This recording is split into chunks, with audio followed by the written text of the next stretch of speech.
Una era Michelle, la otra era un compañero. ¿Quién está por aquí? Alguien al final de la clase se quejó porque no le di la palabra. ¿Está aquí?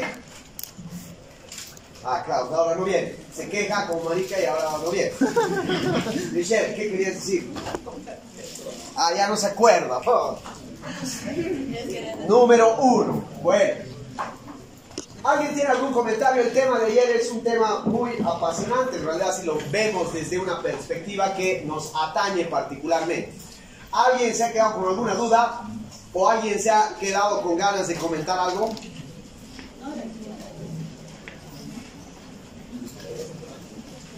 Sí, adelante, por favor. Fuertecito, por favor, amigo.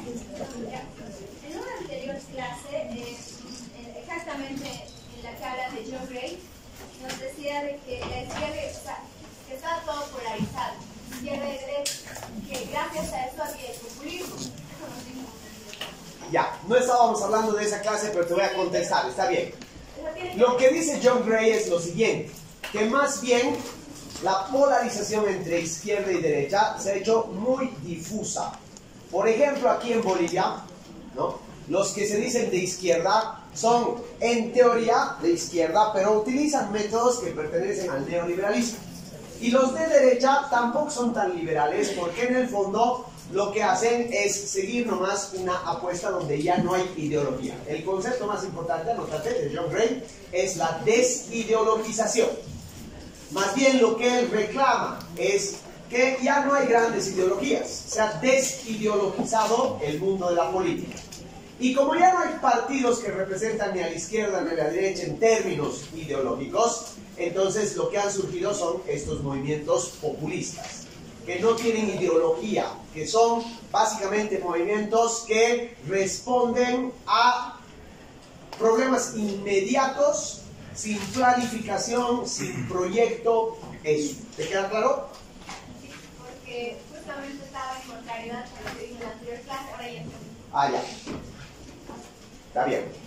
Pueden aprovechar, queridos, si hay algún tema que no les ha quedado del todo claro, de una vez, porque la próxima semana ya hay examen.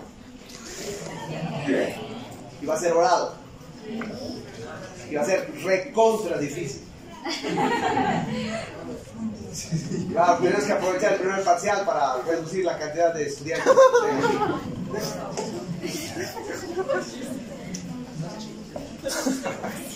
¿Tienen algo más que comentar? Bueno, este tema a mí es uno de los que más me gusta, probablemente porque es mi campo de estudio. Pero es también uno de los temas que más reflexión debiera propiciar, porque les atañe directamente a ustedes como jóvenes. Y vamos a ver por qué. Este tema está planteado en realidad ya desde finales de la década del 70. En realidad, a mediados de la década del 80, apareció dentro de la escuela de pensamiento que se llama la Escuela de Birmingham, en Inglaterra, uno de sus pensadores más notables, que es Stanley Cohen.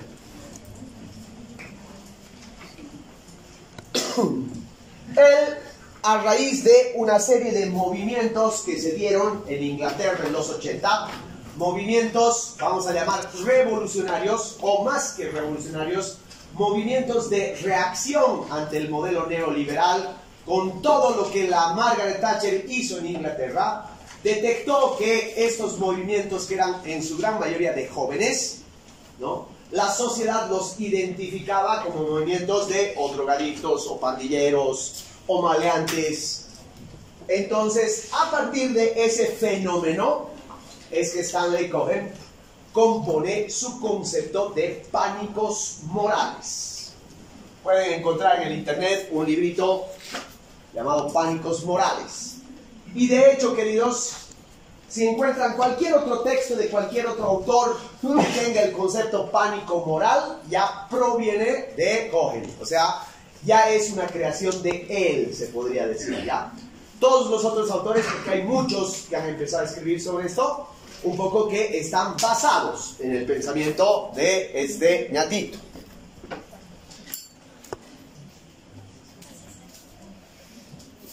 Un pánico moral se puede definir como un miedo generalizado. Cuando hablamos de un miedo generalizado, hablamos de un miedo que tiene una gran proporción o una gran cantidad de miembros de una sociedad, casi siempre las mayorías. Pero casi siempre también estas mayorías representan a un pensamiento, por un lado adulto y por el otro lado conservador. O sea que pánico moral se puede definir como el miedo de una sociedad generalmente adulta y generalmente conservadora. ¿A qué? A estos tres aspectos. A que se pierda por completo, a que se tergiverse o a que se critique los valores y los conceptos morales. Repito, chicos. Pánico moral es un concepto que significa, o que pueden ustedes explicar, como el miedo que sienten grandes mayorías de la sociedad, sobre todo adultas y sobre todo conservadoras, a que se pierda, a que se tergiverse o a que se cuestione o se critiquen los valores morales. Esta sociedad adulta, esta sociedad conservadora, asume que todos tenemos un conjunto de valores y asume que ese conjunto de valores son positivos. Por lo tanto, cuando ven un grupo de personas que altera esos valores o que cuestiona esos valores o que a través de su conducta, de su pensamiento o de sus memes tergiversa esos valores, entonces esta sociedad tiene miedo. Tiene miedo a ese cambio, ese cuestionamiento. Por eso lo importante de acá es que nosotros entendamos qué es o qué son más bien los valores morales. Lo primero que tienen que saber, ¿de qué es esto? Lo primero que tienen que saber, queridos, es que hay una distinción tremendamente grande entre ética y moral. No es lo mismo la ética que la moral. Ahorita vamos a ver por qué. Porque la moral generalmente viene de la religión que se profesa en una sociedad. Por ejemplo, la moral cristiana de nuestras sociedades es la moral imperante. Es la moral oficial, es la moral que la mayoría de nuestra sociedad tiene. Y a veces también viene la moral de las instituciones, ya sea el Estado, la escuela o el conjunto de instituciones. Digamos, por ejemplo, las Fuerzas Armadas. Pero puede ser también la empresa privada. O puede ser también cualquier otra institución social. El chiste, queridos, es que estas instituciones, por lo general, defienden y reproducen la moral cristiana. En el caso de Occidente. En el caso del Medio Oriente, defienden estas instituciones la moral del Islam. En el caso de Israel, la mayoría de las instituciones defienden la moral de la religión judía. ¿Eso qué quiere decir? Que de alguna manera lo que llamamos moral son un conjunto de valores y la gran mayoría de esos valores proviene de nuestra fe, proviene de nuestra religión, proviene de nuestra iglesia y que también son valores que casi siempre están de la mano, casi siempre son muy similares a los valores que te dan en tu colegio, a los valores que te dan en tu casa. Y me he olvidado la principal de las instituciones, la familia.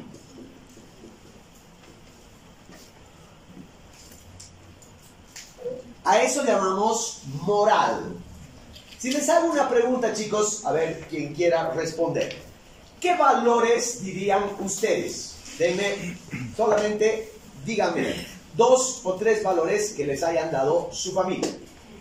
No mentir, no robar. Por ejemplo, no mentir o no robar son valores que te da una familia, están arraigados en la sociedad. Es más, son delitos dentro de la sociedad, pero son valores que están plasmados en la Biblia. Son mandamientos de Dios. Entonces, se dan cuenta, esos 2 valores fundamentales que nos dan tienen un valor también religioso, muy profundo. ¿Sí se dan cuenta, no es cierto? Entonces, estos valores morales representan a las instituciones y de alguna manera representan a las religiones. ¿Cuál será la diferencia con la ética?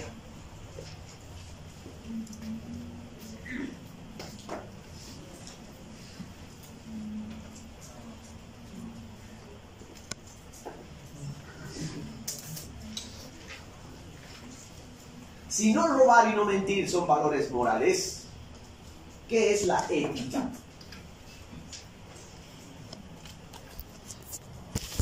La ética, chicos, es algo muchísimo más difícil de definir porque la ética es personal, no es social. La ética tiene que ver con tu conducta de trabajo, con tu conducta o tu postura intelectual. Una persona es ética cuando es fiel a sus principios. Una persona es ética cuando es fiel, por ejemplo, a su actividad. Por ejemplo, en el caso de los docentes, tienen que ser éticos en la medida de ser responsables con la educación. Ahí está su ética. La moral del profesor es otra cosa. Y la moral es un valor social. El profesor, por ejemplo, el abogado, el médico, tienen que ser éticos. Éticos porque responden a cosas que son objetivas. Por ejemplo, la ética del médico se mide básicamente en el hecho de salvar vidas, priorizar la vida. Y por lo tanto, todo su conocimiento y toda su sabiduría tiene que estar a salvar vidas y resguardar la salud. Por eso hacen un juramento ético, el juramento hipocrático. El juramento hipocrático te obliga, a vos como médico, a preservar la ciencia, la razón, para, preservar la vida. Si tú vas donde un médico y el médico te dice, tómate una aspirina y rezad 2 Padre Nuestros y un Ave María, lo metes preso, porque está faltando a la ética. ¿Sí se dan cuenta? ¿Entienden? Lo mismo que un profesor. El profesor no puede venir aquí a ideologizarlos. El profesor no puede venir a hablarles de Dios, salvo que sea tu profesor de religión. Pero el profesor tiene que ser ético con el conocimiento y con el saber, porque ahí está su ética. Su moral no importa. Como es él en su vida privada, no debería importarnos. Así que cuando hablamos de pánicos morales, estamos hablando de conductas que una sociedad ha aceptado y que parecen ser buenas, pero que en realidad parten de una religión determinada y han sido aceptadas y adoptadas por instituciones. ¿Sí les está claro? ¿Sí? ¿Preguntas con respecto a esto? Pueden hacer críticas. Entonces, lo moral es social y lo ético es personal. La moral es social, puede considerarse social, y lo ético casi siempre es personal, ¿no? De hecho, ya hay algunos filósofos que señalan que en realidad, Nietzsche decía eso, tú como individuo, como persona, como profesional, tienes que construir tu propia ética. ¿En qué consiste la ética? Dice Fernando Sabater, que lo hemos llevado. Este autor es muy capo, porque dice, la ética consiste en no ser imbécil. La palabra imbécil proviene del latín báculo. Báculo quiere decir bastón. Una persona que no tiene ética es una persona que camina siempre aferrándose a cosas, a un bastón. El bastón es su moral.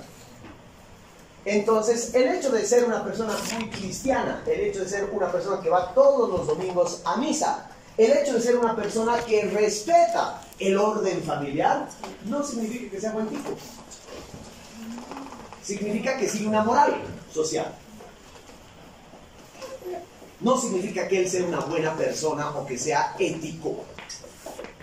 Más allá de la discusión, que como les digo, chicos, es dificilísimo de definir, porque es una discusión al final de cuentas subjetiva. Hay otros filósofos como Spinoza, por ejemplo, que no hacen diferencia. Para Spinoza la moral y la ética son una sola cosa. Pero más allá de la discusión, lo que quiero que ustedes comprendan es que en todas las sociedades, más aún en nuestros tiempos, existen grupos que para la mayoría de la gente amenazan los valores morales. Se constituyen en una amenaza. ¿Por qué? Porque pueden hacer que se pierdan los valores morales, pueden hacer que esos valores morales se tergiversen, o sencillamente son críticos de esos valores aceptados por todos. Por eso, antecitos de ver cómo desarrolla su pensamiento Cohen, es muy bueno que hagamos el siguiente ejercicio. Vamos a tratar de identificar aquellos de los principales valores morales que tenemos en una sociedad. Y ustedes van a hacer lo siguiente. Yo les voy a explicar cuáles son los principales valores morales que hay en una sociedad, y ustedes van a identificar qué grupos constituyen una amenaza a estos valores. ¿Ok? Primero, son valores morales todos aquellos valores que están ligados a una religión. Vamos a poner el caso de la religión absolutamente mayoritaria que existe en todo Occidente, que es el cristianismo. El cristianismo, ojo, en todas sus formas. Los cristianos pueden ser mormones, pueden ser testigos de Jehová, son católicos, son bautistas, etcétera, etcétera. Todos los que creen en Cristo son cristianos. No importa a qué iglesia pertenezcas. El valor mayoritario, la fe mayoritaria de Occidente es el cristianismo. Pero es la fe absolutamente mayoritaria, particularmente en nuestro medio, particularmente en Latinoamérica. ¿Sí, no? ¿Están de acuerdo conmigo? Para nosotros, para la gran mayoría de la gente, que son cristianos, que son creyentes, que desde chicos les han enseñado el valor de la fe, para todos ellos, todo lo que tiene que ver con la iglesia es sagrado. Eso se llama sacralización.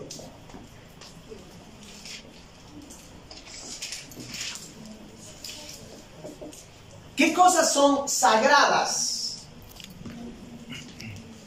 Son sagrados todos los mitos de una fe determinada.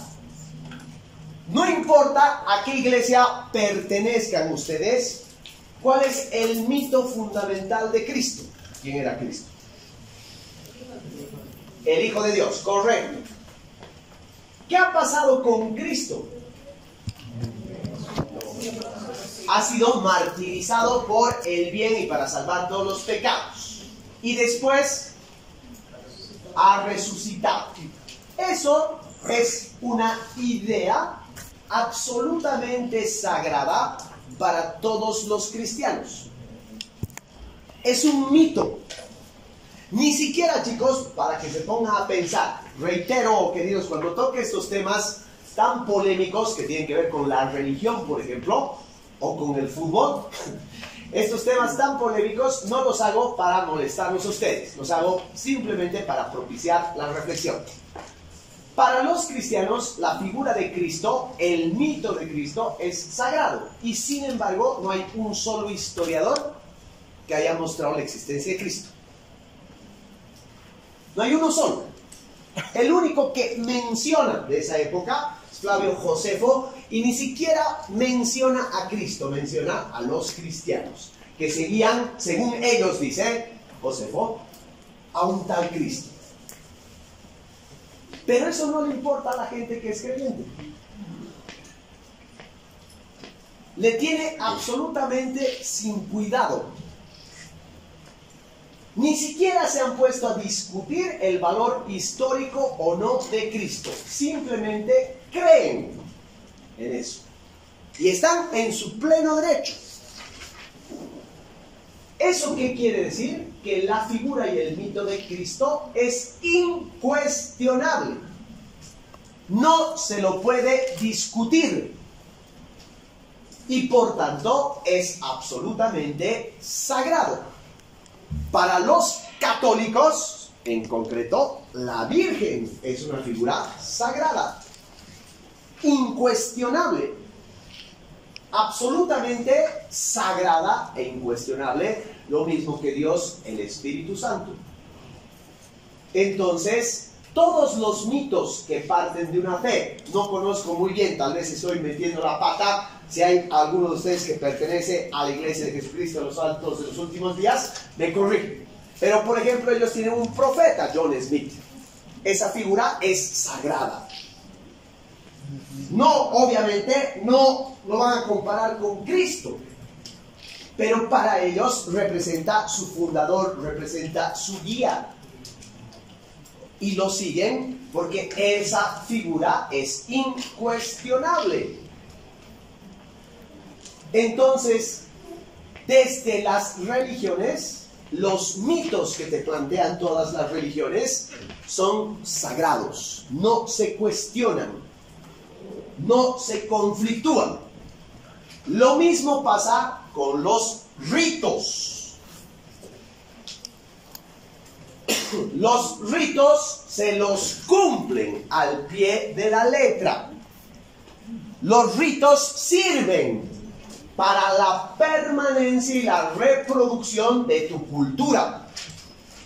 Y los ritos que tienen que ver con una religión determinada son absolutamente incuestionables y sagrados, como por ejemplo todas las formas de misas, que en realidad todas son formas de comunión que tienen las distintas iglesias cristianas.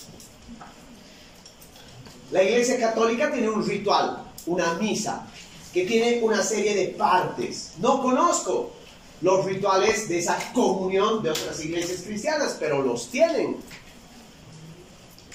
Y esos encuentros son los encuentros de la iglesia con su pueblo, con su fe. La gente que va a misa los domingos va profundamente convencida de que eso se tiene que cumplir.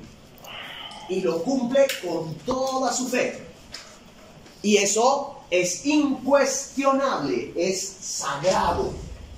Se debe hacer y se debe cumplir tal cual. Y por supuesto, son sagradas desde el pensamiento religioso las imágenes, no necesariamente los íconos, es decir, no necesariamente los dibujitos, ni las esculturas, ni los cuadros, porque hay iglesias cristianas evangélicas que no tienen imágenes. Pero, por ejemplo, la cruz es una imagen.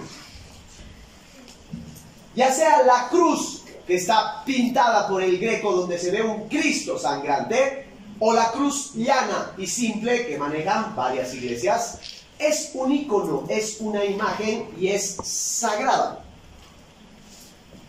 Por lo tanto, es incuestionable.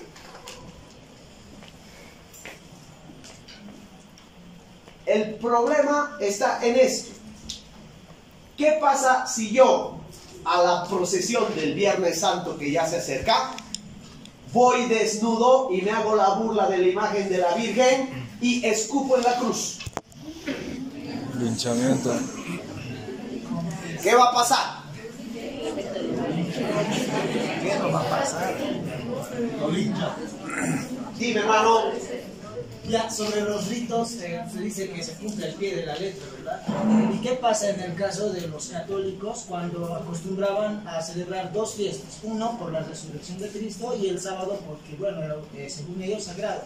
Pero a diferencia de los cristianos, que los cristianos sí se han mantenido, digamos, guardando el sábado.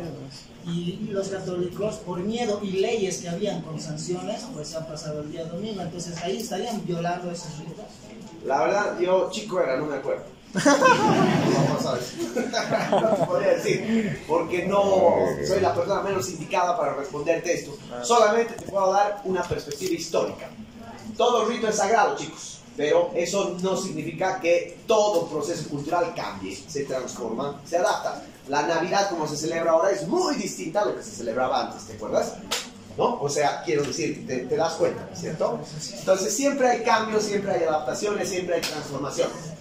Al punto, pero, a ver, no se dispersen, por favor. Cuando tú, como persona o como parte de un grupo, te atreves a tergiversar o te atreves a cuestionar esto, te constituyes en amenaza. Al punto, silencio, chicos. ¿Qué tipos de grupos hay en la sociedad que representan una amenaza para los valores morales cristianos? Los ateos. Primero, vamos a anotarles, lluvia de ideas. Mejor si me dices y justificas. Dale. Los ateos. ¿Por qué, Pedro? Porque no creen en la existencia de un Dios. Un segundito, por favor, chicos. El ateo, la persona no creyente, un agnóstico, es decir, una persona que no tiene una opinión al respecto, siempre va a ser una amenaza. ¿Cómo se manifiesta esa amenaza? Imaginen ustedes que tienen hijitos que están en colegio y ustedes son muy católicos o muy observadores de la fe. Y resulta que el compañerito de tu hijo le ha dicho a tu hijo: mi papá dice que la existencia de Cristo es relativa, pues no existe un documento histórico que pruebe a sí mismo su carnalidad. Entonces, tú vas a darte cuenta, en silencio, chicos, ¿qué es lo que pasa, no?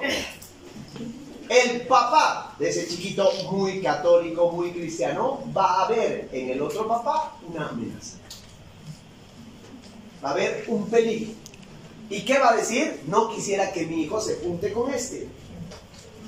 Ahí atrás, por favor, no sé quiénes levantaron la mano, tú. Sí, tú.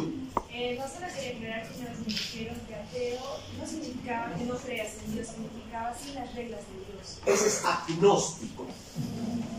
El ateo supuestamente no cree en nada, pero no existe tal cosa, como hemos visto la otra vez, ¿no? ¿Te acuerdas? Cree en la humanidad. En determinados momentos, si te estás muriendo, vas a rezar. Además, la creencia, yo creo en Charlie García, o sea, que no soy ateo. Dios, Charlie. Voy a dar la palabra. Michelle, tú y tú. Bueno, sí doy testimonio a que al final de cuentas sí te amenazan, y algo que hacen estos grupos es que como ya tienen cierto poder, lo que hacen es te relegan y te tratan como todos son tontos menos nosotros. ¿Por qué? Porque a mí una vez me invitaron a un tipo de debate contra unos, bueno, era sobre la comunión, y el debate consistía en de que los que eran los que enseñan, no me acuerdo ahorita el nombre, los catequistas, defendían de que por qué ellos solamente tenían que defender la postura de que por qué solamente tiene que existir la religión católica, y nosotros teníamos que defender por qué tenían que existir otras libertades de pensamiento. Como nosotros no estábamos realizando, porque lo hicimos con una persona, no estábamos realizando la catequesis como tal, al finalizar la catequesis nos dijeron de que ya no éramos bienvenidos a la iglesia y que por favor nos retiráramos. Y pues al final eso pasó. ¿Te has sentido excluida? Sí. Deberías escupirles en la cara. Pero lo interesante de esto es de que sí, a mis compañeras que nos invitaron a nosotros, nos dijeron de que a ellas ya les estaban tratando mal, tanto así que ni siquiera han podido terminar la catequesis como tal, porque luego de esa discusión que fue bastante acalorada, ya no asistieron como 10 personas, porque dijeron de que no querían hacer. Correcto. ¿Quién levanta su mano? Sí, ve. Bueno, complementando a lo de Michelle, Eso no te escucho nada. es como en los tiempos antiguos, ya que cuando veían que alguien les daba la contra, no les decían a un lado, sino los mataban, ¿no? Y ahora es lo mismo, pero como ya no se pueden matar así de frente, pues simplemente... Ahorita vamos a llegar. Simplemente le dijeron, no vengas, ya no eres residente. Correcto. Ahorita vamos a llegar al punto de la exclusión. Allá, hermano, y después les doy la palabra a ustedes dos, ¿ya? Y con eso cerramos este sitio. Dime, hermano. como decía, ¿no? Una persona agnóstica usualmente, yo me considero una persona que obviamente cree, pero no cree en las iglesias, porque eso ya es más o menos como una separación que hace la misma sociedad, digamos, lo que usualmente dicen Dios quiere que nos unamos como hermanos, pero lo único que hace la iglesia es separar a cada persona, digamos, que, ay no, esta iglesia bebe porque es así, no son, se van a ir al infierno. Ese es un ejemplo, digamos. Y otra opción sería que, como dicen, las personas que critican, y como critican, justamente pueden decir que yo, ejemplo, les dije por qué, o sea, a la iglesia católica, les dije por qué dicen que, bueno, la Biblia misma dice, por qué dicen que no crean en imágenes y ustedes lo hacen. Las vírgenes, las estatuas que adoran, besan los pies de las estatuas, y justamente la Biblia dice no creerás en falsas imágenes, y no sabes cómo es Jesús. ¿Alguna vez lo han visto o no lo han visto? Y esa es la opción, o sea, ellos creen y sienten, pues, y besan las estatuas y esas cosas, pero eso no es... En conclusión, ¿alguna vez por tu pensamiento te has sentido excluido? Sí, me han votado 2 veces. Correcto. Allá atrás, carnales. Los dos que levantaron su mano, en cualquier orden. Uy, no te escucho. Fuerte, grita. Tal vez una amenaza sería el grupo LGBT.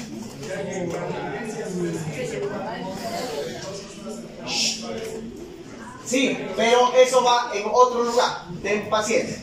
Dime, hermano. Lo mismo más me gustaría decir, pero quería hablar, digamos, todas las personas que están, por ejemplo, recluidas en los sólidos en las cárceles, de alguna manera han roto, digamos, con todo eso, con todo lo moral. Silencio. Que representa la iglesia, como han matado, han robado, han delito, personas están recluidas ahí por el voto.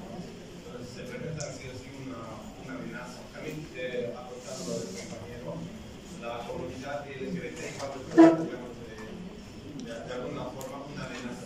Sí, pero no a eso. Ahorita vamos a ver. Chicos, la pararemos, la cortaremos aquí, por favor, porque hay harto que avanzar y no vale la pena dejar a medias este tema, ¿ya? Entonces les pido un poquito de paciencia. Si los ateos, los agnósticos, los no creyentes suelen ser una amenaza, ¿qué otros grupos constituyen una amenaza? Por ejemplo, para un católico constituye una amenaza un testigo de Jehová. Para un cristiano constituye una amenaza un musulmán. Y mutuamente, ¿no? Si algo nos ha mostrado la historia de la religión es que son absolutamente intolerantes entre ellas. Y por lo tanto, los grupos amenazadores no solamente son considerados como los ateos, sino también a quienes vamos a denominar los otros, los que tienen otras fes. En Europa, en Estados Unidos ahorita, la peor amenaza social se llama musulmán. El mundo cristiano europeo considera que los musulmanes son una amenaza terrible para su sociedad. Porque todo aquello que vaya en contra de tus principios y tus valores religiosos se constituye en, básicamente, una amenaza. Segundo, es también parte de nuestros valores morales todo lo que tiene que ver con la familia. Probablemente después de Dios, la familia es lo más sagrado que tiene o que tienen las sociedades. Nosotros ante la familia tenemos una actitud absolutamente sacralizadora. En primer lugar, para nosotros es sagrada la estructura familiar. Tu padre es tu padre, tu madre es tu madre. ¿Qué te enseñan desde chiquito? Respeta a tu papá, respeta a tu mamá. Desde niño te enseñan, vas a respetar a los mayores porque son mayores que vos. Desde niños te enseñan a respetar los roles sociales de la familia y la estructura de la familia, pero también los fines de la familia. Piensen en esto. Por eso es importante saber de literatura y de historia. La palabra matrimonio, muy propiamente cristiana, proviene del latín. Es decir, matris, madre, monius, oficio. Matrimonio quiere decir oficio de madre. En el pensamiento cristiano te casas para reproducir la especie. el matrimonio cristiano es básicamente una alianza, una unión, un pacto que tiene como fin reproducir la especie, o sea, tener hijos. Esos son los fines de la familia. Dentro de esos fines, aunque las sociedades estén cambiando mucho, pero dentro de esos fines está que las madres tienen que cumplir un rol social. Bíblicamente hablando, son amas de casa. Y los padres son el soporte, los que traen el soporte económico a la casa. Bíblicamente hablando. ¿Esto todavía se mantiene? Sí. Sí. Pero cuando hay grupos que amenazan esto, entonces ahí empieza el discute. Voy a empezar con lo que han dicho los compañeros allá.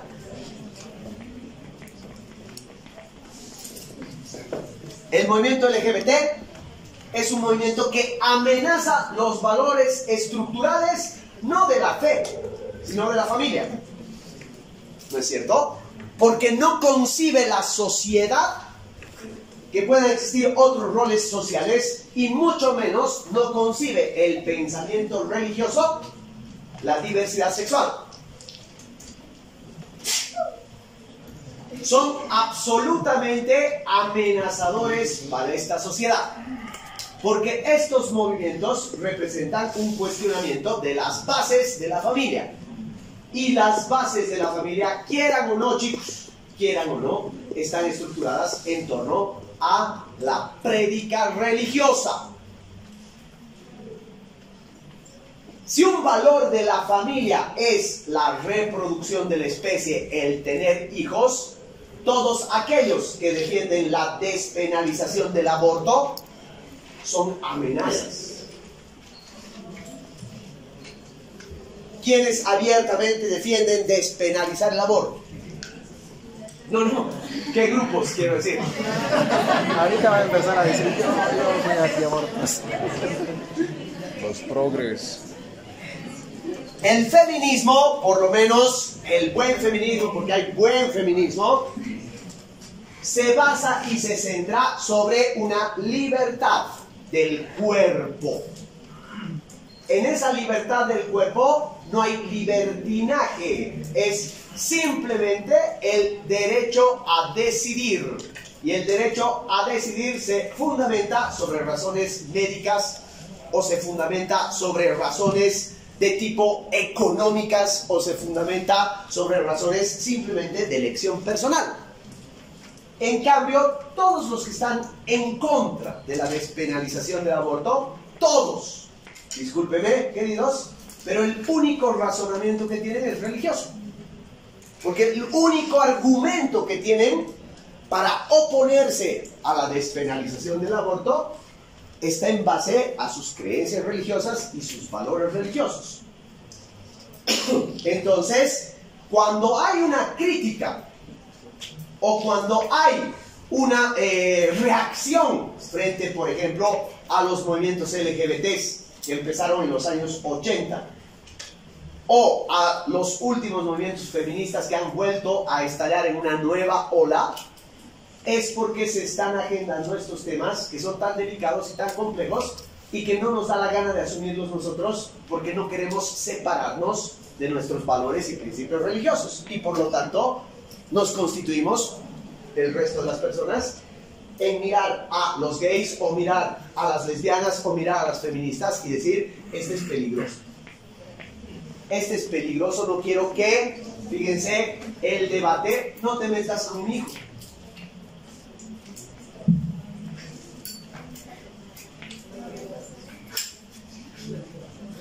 También, pero más allá de estos movimientos,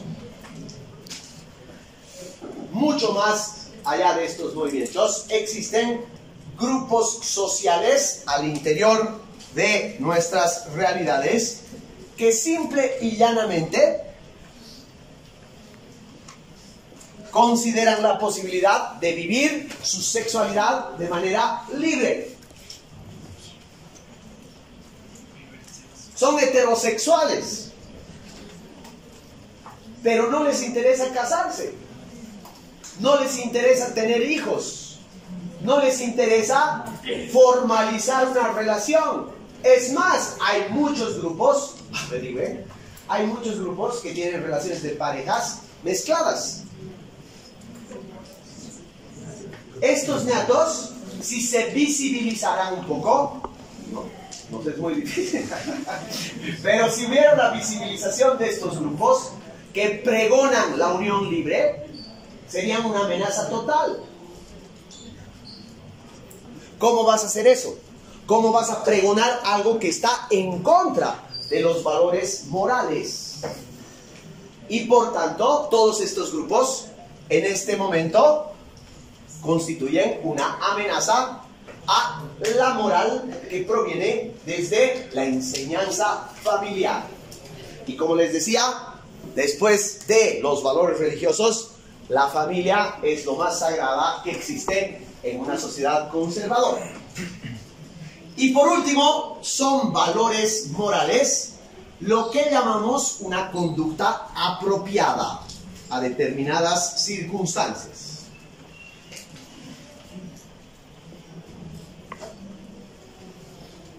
En primer lugar, una de las conductas apropiadas es la fidelidad. Biológica, humana y espiritualmente, el ser humano no es monógamo. Sin embargo, nosotros la infidelidad la hemos llevado a un punto de considerarlo un valor moral. A tal punto de que consideramos que el infiel o la infiel debe ser castigada. Si no es castigada, como en el Islam, a pedradas, es castigada esa persona con la muerte social. No hay nada más, o mejor, no hay nada menos humano que la fidelidad. Pero esa fidelidad, como está bien anclada al pensamiento judío y por ende al pensamiento cristiano, es la única religión que plantea esto como valor. Entonces consideramos que la conducta social debe ser por lo menos la de aparentar ser una persona fiel. Pura hipocresía. Hipocresía de la buena. Pura hipocresía. Lo mismo pasa, exactamente lo mismo pasa con la sobriedad o la abstinencia. Creemos que una buena conducta es una persona abstemia, recatada, sexual y de todas las formas posibles. Hablo, por ejemplo, del alcohol, las drogas. Todo lo que tiene que ver con una sociedad que condena el alcohol y las drogas, por ejemplo. Ya vamos a tocar este tema en específico. Pero hemos llegado a que como sociedad considerar que una persona abstemia, que no toma, que no come, que no bebe, que se reproduce por gajos, es un buen tipo. Nada más estúpido que eso, ¿ya? Es otra hipocresía social. Y por último, todo lo que tiene que ver con la seriedad. La seriedad y el recato, el comportarse bien. El cumplir con ciertas normativas sociales. Sobre todo, esto se ve mucho en, por ejemplo, escenarios en la universidad, entre ustedes. Los comentarios que hacen de sus docentes o de sus compañeros. En los lugares de trabajo. Es ahí donde la sociedad cuestiona a aquellas personas que simple y llanamente no cumplen con esto. Porque o no son recatadas o simplemente no les interesa en lo absoluto la opinión de los demás, de cómo se viste, o de qué cosas hace, o de cómo se comporta, o de que con quién se mete o no. Hay personas a las que no les interesa eso. Ese grupo de personas, por lo general, no forman parte de un colectivo, sino tienen conductas individuales y, en palabras bonitas, se les llama díscolos. Díscolos quiere decir desobedientes, que no cumplen, que no obedecen, lo que te está estableciendo una sociedad como conductas apropiadas. No hay palabra más hipócrita que lo apropiado. Así que, chicos, las amenazas y los pánicos morales no solamente se dan entre colectivos, sino también de elecciones y formas de vida.